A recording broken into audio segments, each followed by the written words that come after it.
California became the first state to provide state-funded guaranteed income to poor people. Is it a good thing or is it a bad thing? Inflation picked up sharply while wage fell in the United States. While Cubans wave American flag, American young people are embracing Cuba's socialism.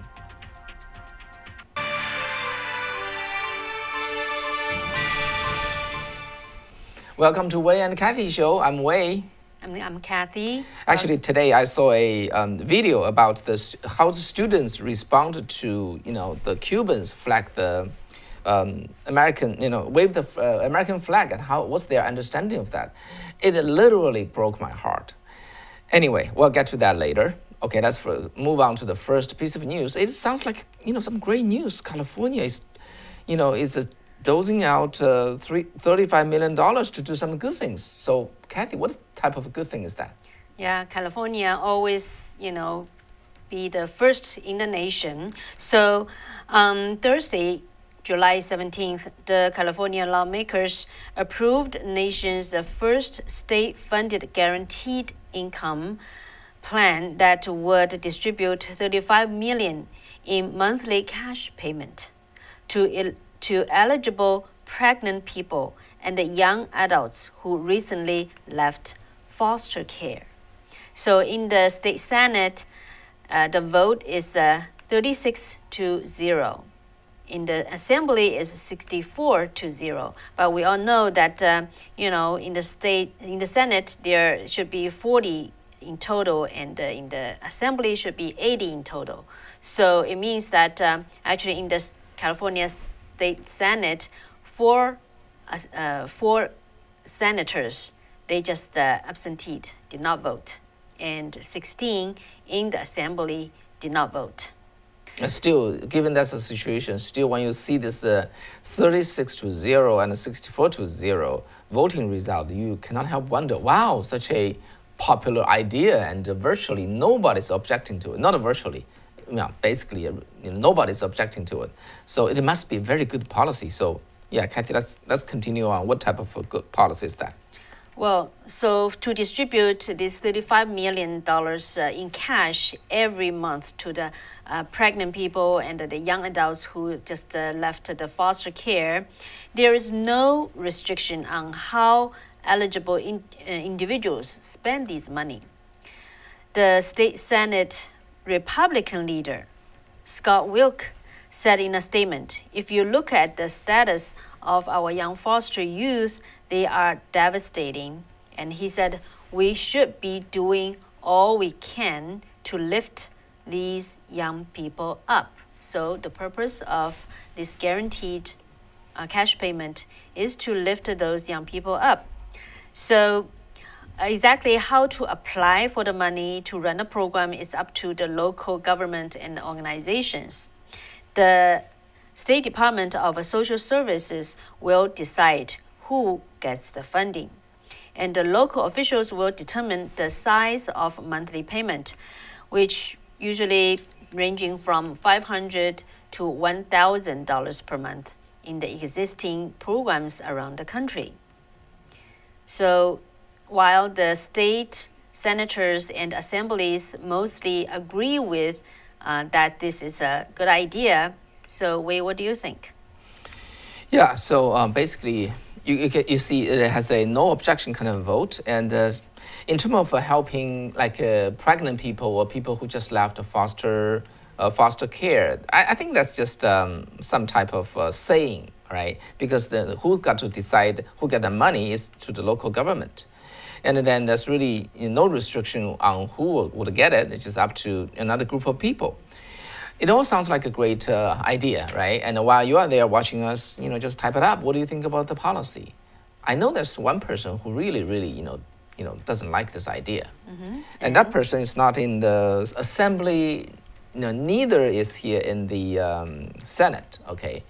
This person is already 270-year-old, and his name is Samuel Adams. One of our founding father, basically he said this, the utopian schemes of leveling or distribution of the wealth and a community of good is unconstitutional. So basically, Samuel Adams said for the government to run a welfare program is unconstitutional. Are you surprised or you are not? Okay, we got Social Security, Medicare, Medicaid. We got so used to it. Every single government in this world, they do welfare. Welfare is government's job. Otherwise, who would take care of the poor? But according to Samuel Adams and Benjamin Franklin and the entire group of founding fathers, they said that's unconstitutional. Do you believe it? Who's right? Are they right or are they deadly wrong? Our current assemblymen and assembly members and the senators of California, they are right. Even the Republican Senate leader said that, we have to do something to lift these young people up. Right? Yeah, it all sounds great. Okay, let me just read some quote from Benjamin Franklin about 245 years ago. He said, compassion, this is compassion, right? This is compassionate, endeavor by the government. Compassion which breeds deliberating dependency and weakness is counterproductive. He said, just hear me out here, okay? It's very profound and it's very, it's very wise. But I don't know how many people would understand this these days. Let me just read it for you first, okay? To relieve the misfortune of our fellow creatures is concurring with the deity. It is godlike. It's godlike. Okay? But, there's a but. If we provide encouragement for laziness and supports for folly, may we not be found fighting against the order of God and nature, which perhaps has appointed want and misery as the proper punishments for, and cautions against, as well as necessary consequences of, idleness and extravagance. Whenever we attempt to amend the scheme of the providence and to interfere with the government of the world, we had a need to be very circumspect, lest we do more harm than good. Well, it's ancient like English, right? I just don't know, how do you think about that? Would you understand that? I want to take a look of the live chat to see how you think about that. In the meantime, let me went on. So Benjamin Franklin said, having compassion and to do those actions, you have to be very, very careful, okay? You could just work against your very wish. And so compassion has to be very, very carefully weighed. And the founding father have a term for it. It's called calculated compassion. All right? You cannot just do general compassion or just like a fixed income and they always got the money, because in the eyes of founding father, government cannot do welfare. The reason is it would corrupt both the government and the poor. And I think we talked about this before. I don't know whether you were there before. Let me just relay what I mean to say. Because the government should never do welfare, okay, including Social Security and Medicare, Medicaid, okay? Because government is not good at making the best use of the money. Government, they don't do economics, okay, economy. They don't manage the details of people's life. They stay out of it.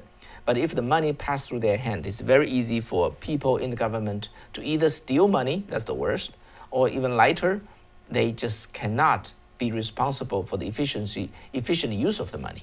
Yeah, but I noticed that especially, what I know especially about California, a lot of the nonprofits, actually the government say, no, we are not managing the money. We grant it to the nonprofit organizations. Yeah. Okay. So some of the largest, most well-funded nonprofits in California, and 95% of their grant, of their money came from government. Yeah. Now that comes the next question: how did the government watch them over?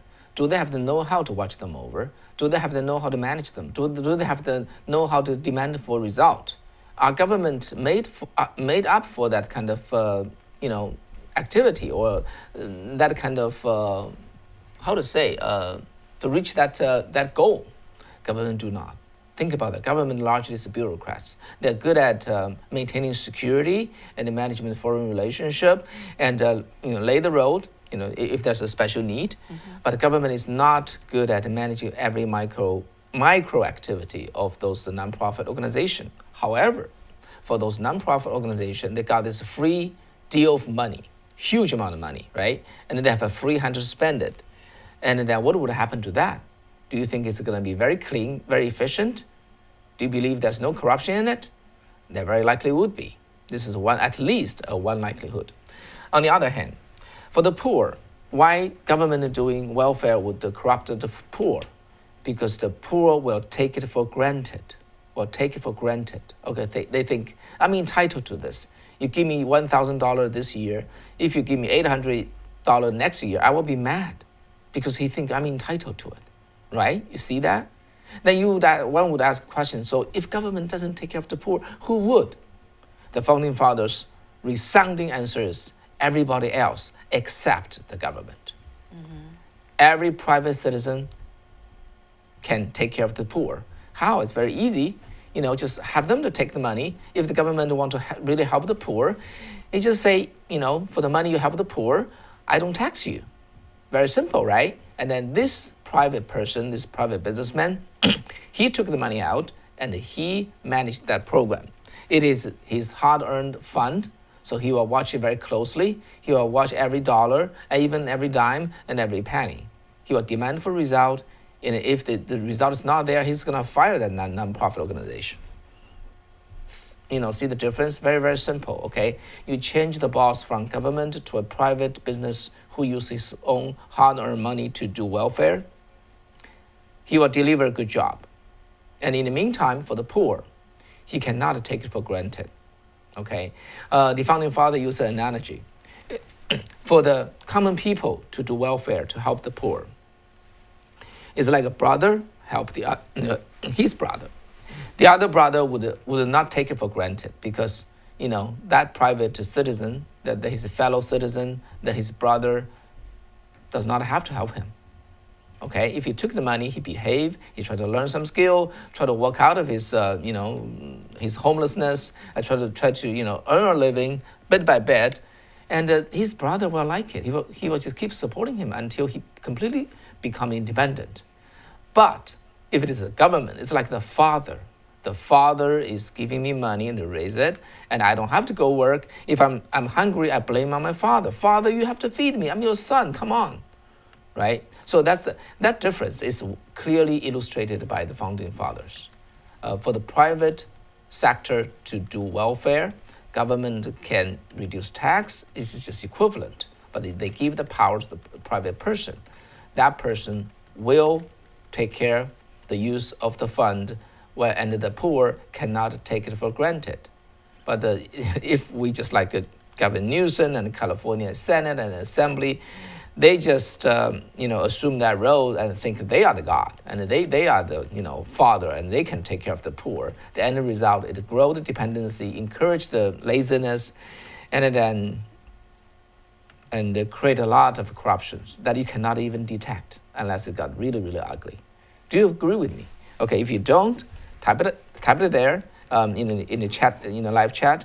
If you do, also give us some feedback, because this is very, in certain sense, it's very simple thinking, right? Yeah, and it's also very fundamental. Mm-hmm. So what do you think? When the government say, well, we give the money to the nonprofits for them to manage to help those people. I said that because government is not made for that kind of job. They cannot watch those nonprofits closely. Mm-hmm. Okay. And people even people see that money in the government. They set up nonprofit to do that, to take that money. Then how would they spend their money? The normal nonprofit run by a private citizen, they're really out of their heart. They do have that mission in their blood. That's why they spend time outside of their business to do this welfare, right? They will do a good job. Mm-hmm. But government is not made for that. Yes, so their monitoring may not as efficient as well. That's what you mean. Yeah. Yeah. Cannot help noticing a comment. IL Prepper, your channel never comes up on my feed. Yes, it's not rare. It happens very often. That's why I want to take this opportunity to make an announcement that starting next Monday, our live show will be on the Safe Chat, and our backend staff, please post a Safe Chat link there. If you can save it, or just go to the Safe Chat. Search for Sound of Hope. Search for Sound of Hope. You will find the Way and Kathy show there. Because the entire name is Way and Kathy Show with the Sound of Hope. And we'll do the live there, and it will be much more open and much more broad and extensive. And we will still maintain this channel. We'll just publish a part of the show on this channel. So here I do have a plea for you, folks. I want you to stay with us and follow us over there to the Safe Chat. That's a freedom. That's a true First Amendment platform. And stay with us. Also spread the word.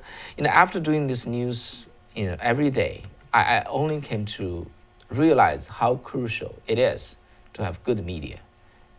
Good media who has no fear and who can live up to one's own conscience. And but such a media needs support from the audience. Yeah, thank you very much. That's my announcement. Yeah, and I Hate CCP said that agree. Milton Friedman studied this. A gives his money to B, or A gives his money to C, who makes separate decisions to give it to B. And the C won't be punished if C does a horrible job. And I think, it's interesting that the wisdoms from our founding fathers is really similar to the wisdom from the ancient Chinese, right? There's a saying, a Chinese saying, if you want to help people, it's better to teach him how to fish instead of giving him the fish. Yeah. Yeah. And I cannot help also kind of, do you notice they grant this guaranteed payment to a pregnant person. They call it person, okay? Yeah. And the young people, remember, because actually this happening in California, and also people starting to hear about the California's recall election. And this week there's a big news that a conservative talk show host, Larry Elder, right, is throwing his hat into the ring as a governor candidate. And he actually once, he's a talk show host. A lot of people know him. His show is syndicated in all 50 states.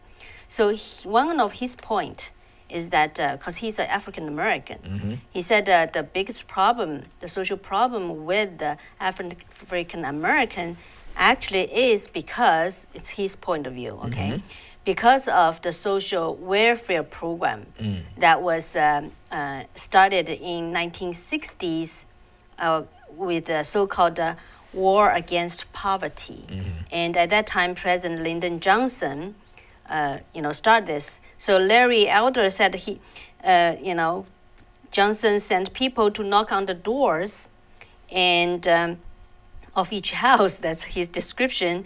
And he remembered that people who knock, then if a woman is at home, he will come to open the door, and then he will, if there's no man, no father in the house, then this family will get, welfare money. And at that time, he said only 25% of black, like African American children was born of unmarried parents. Okay, there's no father. But now it has risen to 65% to 75%. Yeah. And also, like at the same time, at that time, actually, for the white families, this percentage is only like 5%. And now it's risen to 25%. Yeah. So the no objection bill that was passed by California Senate and Assembly turned out to be unconstitutional. It's an unconstitutional bill. Yeah, unfortunately, nobody object to it. Yeah, and Larry Elder said, what we did, we have the women married to government. That's in his words. Yeah. The reason why there's no objection is because they're afraid. The bill seems to be popular. Nobody dared to challenge it. So the Republican lawmakers just say, I won't vote. So the best thing they do is 20 of them, four in the Senate and 16 in the Assembly, they chose to abstain. But folks, this is American economy 1, 2, 3, right? Or ABC. This is the most basic thing. Now those basic things become, how to say, 异端学说, how to say that, become hearsay, become the wrong thinking. And even Republican elected officials dare not to uphold it. They just, the best they can do is abstain. And this is where we'll come to at. But anyway, bit by bit, okay, bit by bit, person by person, day by day, we need to relearn our Constitution and relearn the principles behind the Constitution, relearn about our American economy, economics, ABC. And all right, let's move on to the next piece of news. Well, basically, inflation has come in the in above the expectations for 3 months in a row. And so basically, the June monthly figure just came out. It is the highest since 2008, the June 2008. The prices jumped by 1% in that single month. This is month by month, guys. This is June over May, okay? The May rose 0.6% over April, and the consensus of economics actually for the June is going to drop a little bit, all right? The June would rise over May inflation, consumer price, by 0.5%. It was 0.6, it shall be 0.5, ended up is 1.0. Okay. Yeah, so it's even higher. Yeah, and in the meantime, the Washington Post economy correspondent Heather Long, she tweeted yesterday and posted the year-over-year price hike. Let's post it. This is F5, I think, right? Let's take a look, and whether you can relate to this. Car rental nearly doubled. Can you believe it?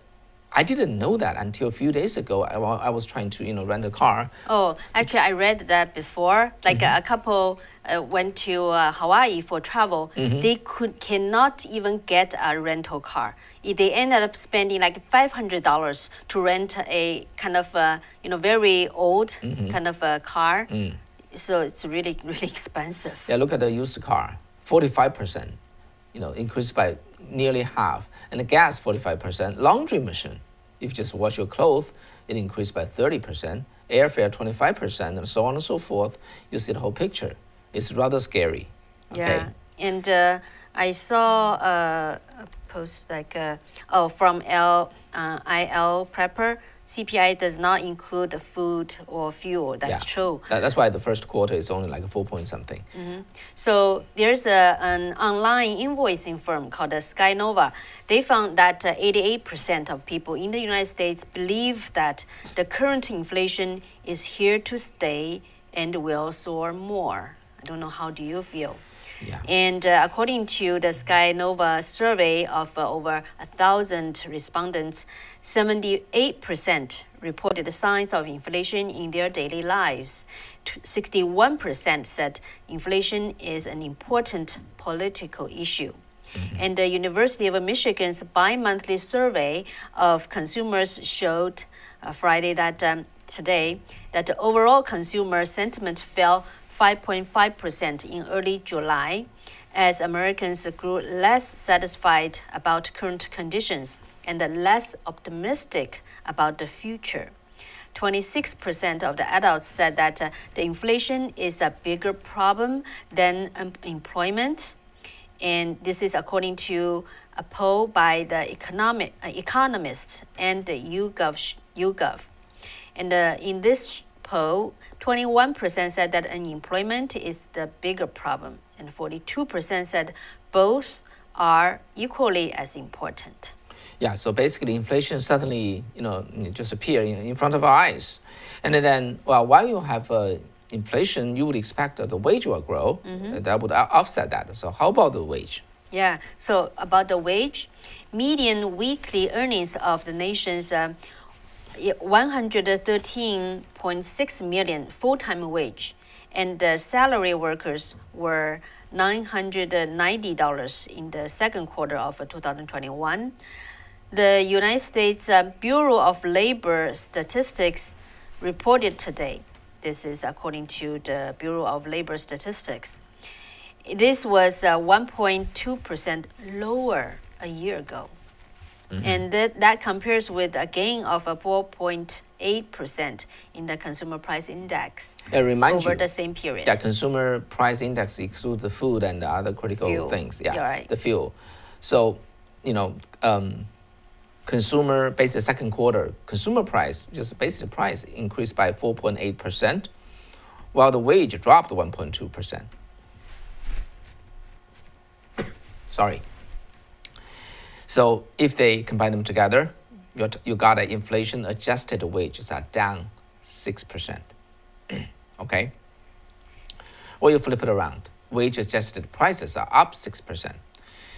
So, okay, so we're looking at this. So what is the reason? Okay, and in the meantime, what adds to the frustration of the workers and the employers?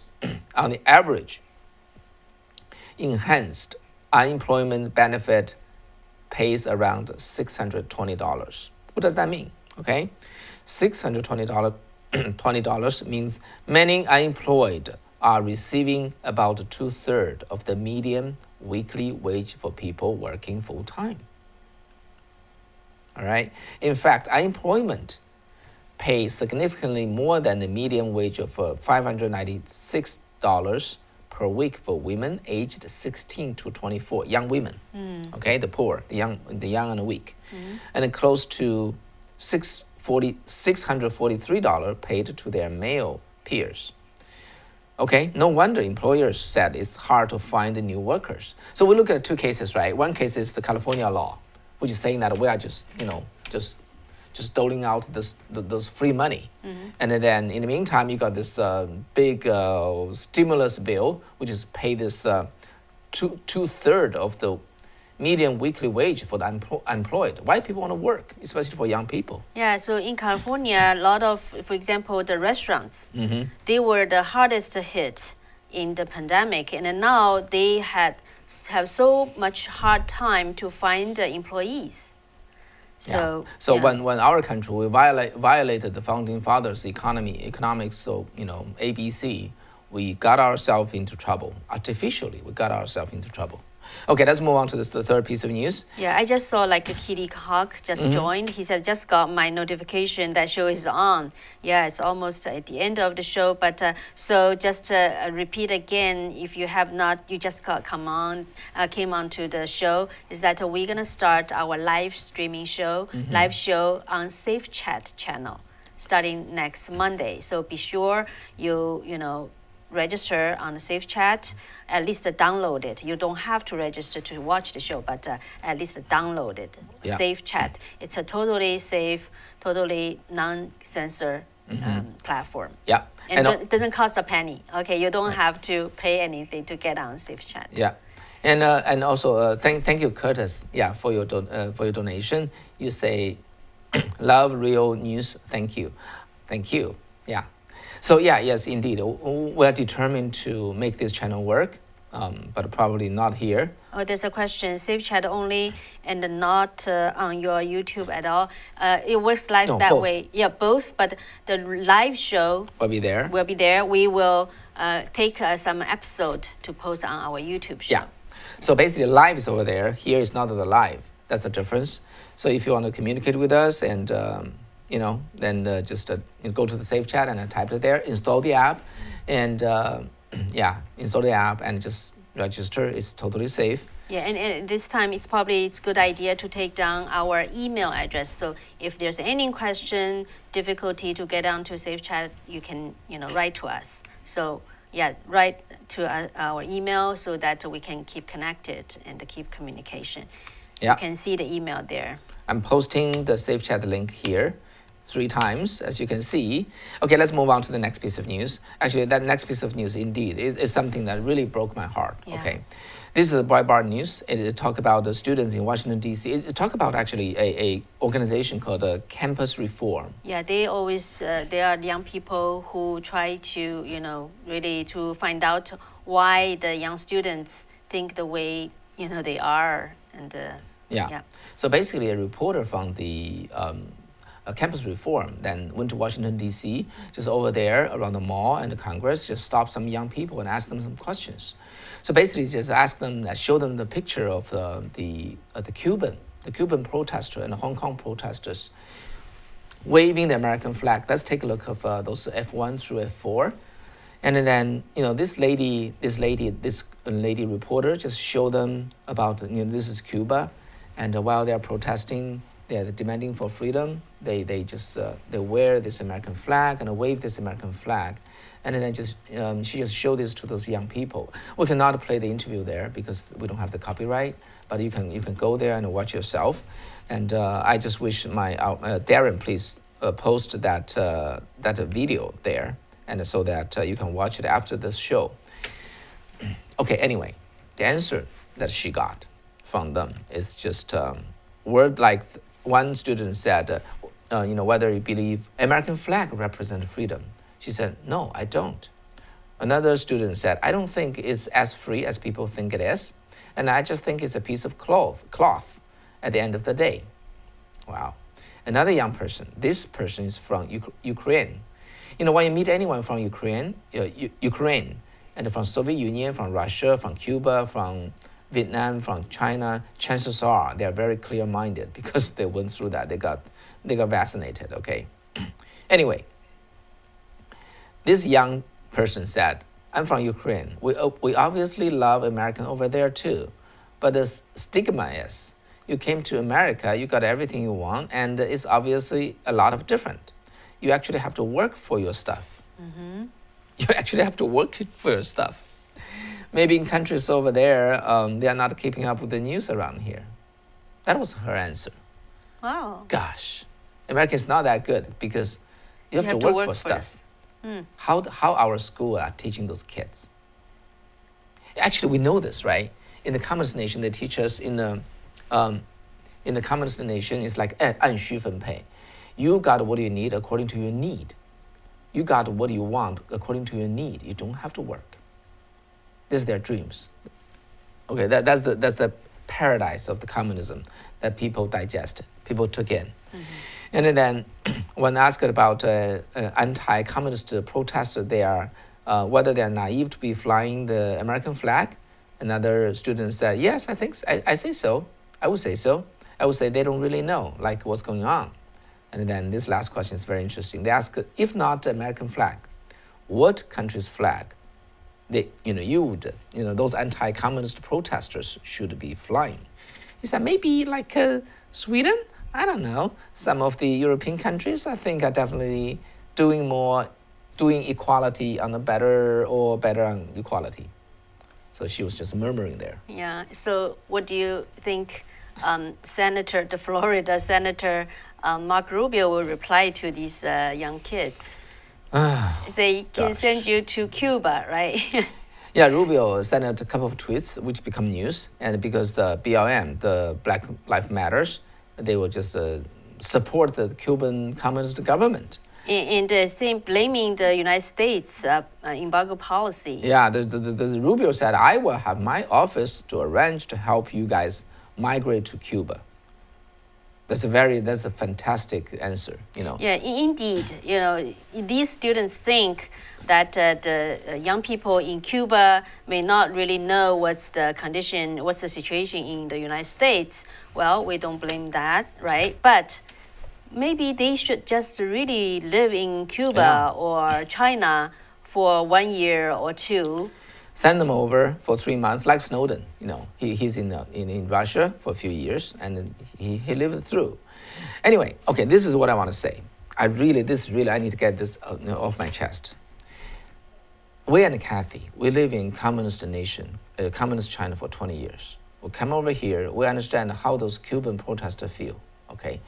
They really, really want their country to become America, all right? So they took the risk, facing the bullet, go to the street, and waving the American flag because they woke up from that nightmare, the nightmare of this socialism and communism. This is the most costly experiment humankind has ever taken to themselves, and it's utter failure.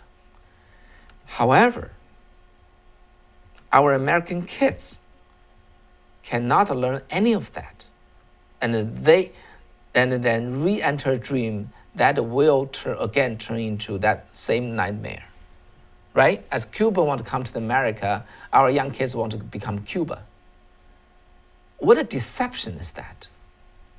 How can we live through such, how to say, just ridiculous situation? We've been lived through that. The reality has proven communism and socialism is utter failure, simply doesn't work. And our school can teach our kids into belief that's great fantasy. Like 100 years ago for Cubans, like 65 years ago, they believe socialism and communism is a great paradise where you don't have to work, you got everything. And those 62 years were just spent in vain. Our kids still have that dream, which will turn into a nightmare soon. Yeah, and so in Cuba, in China, how people feel. Those people actually surrendered their freedom to the government, who promised that they will give them a better life, give them, just a better everything. But now, why these Cubans rise up, right? Okay. Because they see that's a lie.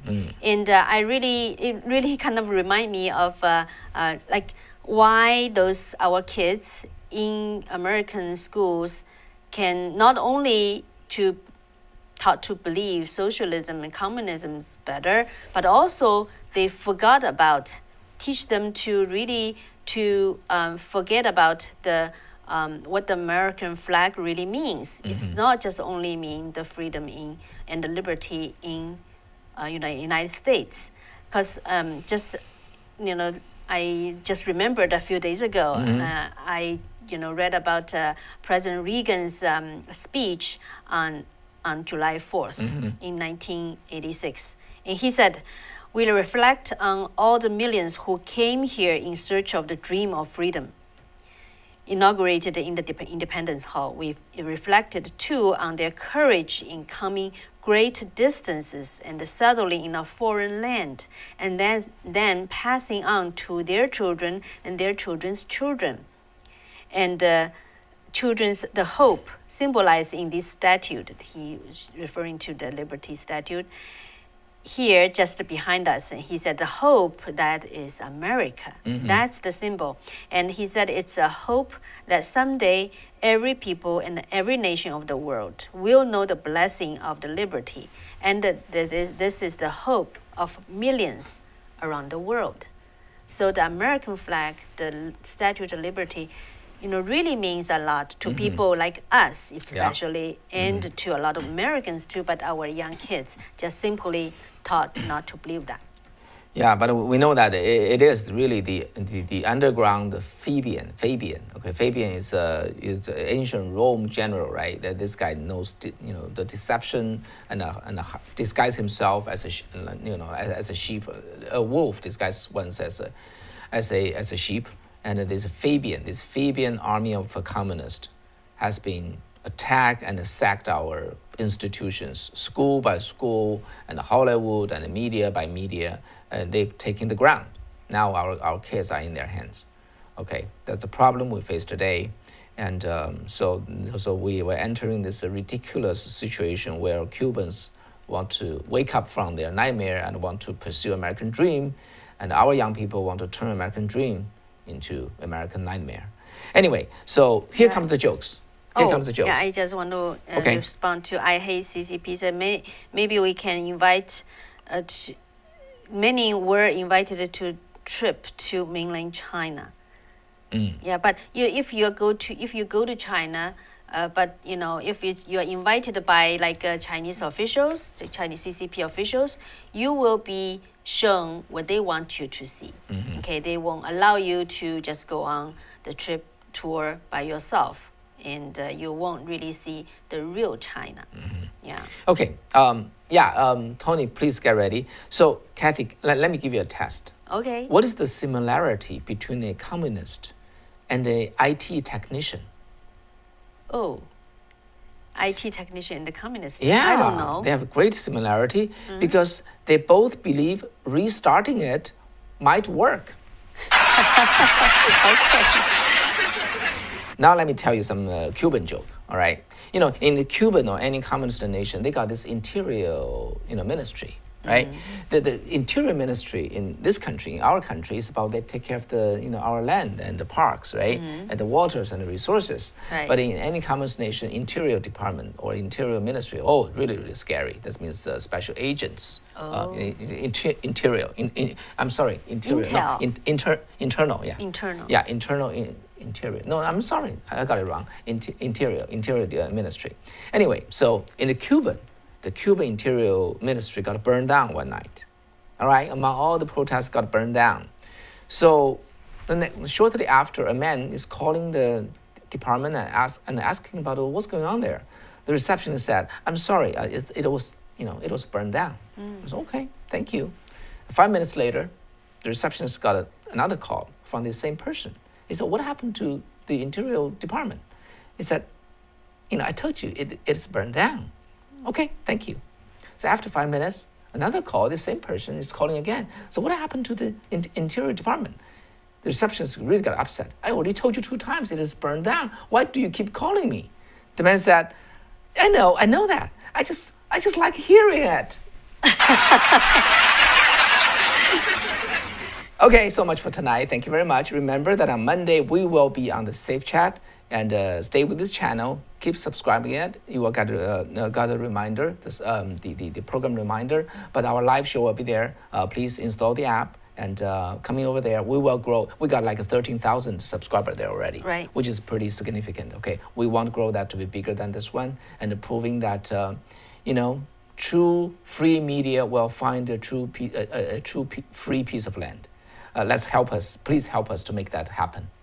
Thank you very much. All right. Have a great weekend. Yeah, take care. Take care. Bye-bye. Until next Monday.